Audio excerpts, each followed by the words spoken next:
Hi friends, இது பார்த்திங்கன்னா புதன்கிழமை சாயந்தரம் பாப்பா வந்து கொடிவேரி போயிருந்தாங்க தீர்த்தம் எடுத்துகிட்டு வரதுக்காக. நம்ம வீட்டு பக்கத்தில் பிள்ளையார் கோயில் இருக்குது. அதில் அந்த கோயில் பொங்கல் அதுக்காக தீர்த்தம் எடுத்துகிட்டு வந்து சாமிக்கு அபிஷேகம் பண்ணி பொங்கல் வைக்கலான்ட்டு தீர்த்தம் எடுக்கிறதுக்காக போயிருந்தாங்க.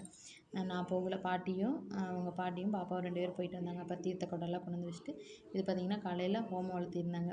அப்புறம் அதை பார்த்து சாமி கும்பிட்டு தீர்த்த குடம்லாம் கொண்டு வந்து வச்சுட்டு அப்புறம் வான வேடிக்கையெல்லாம் போட்டாங்க. அதெல்லாம் பார்த்துட்டு சாமிக்கு அபிஷேகம் பண்ண ஆரம்பிச்சிட்டாங்க.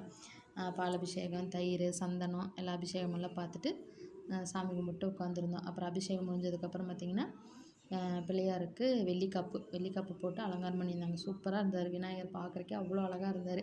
அப்புறம் பார்த்து சாமி கும்பிட்டு முடிச்சுட்டு அப்புறம் அன்னதானமெல்லாம் கொடுத்தாங்க. தக்காளி சாப்பாடு, பொங்கல், சுண்டல், பஞ்சாமிர்தம் எல்லாம் வாங்கிட்டு அப்புறம் அவங்க பாட்டி, அவங்க அத்தை வீடு பக்கத்தில் இருந்தது, அவரோட அத்தை வீடு. அப்புறம் அங்கே உட்காந்து சாப்பிட்டுட்டு அப்புறம் ட்ரம்ஸ் எல்லாம் அடித்தாங்க. பசங்கள்லாம் கொஞ்சம் டான்ஸ் ஆடிட்டு இருந்தாங்க. அப்புறம் அதையும் கொஞ்சம் வேடிக்கை பார்த்துட்டு இருந்தேன்.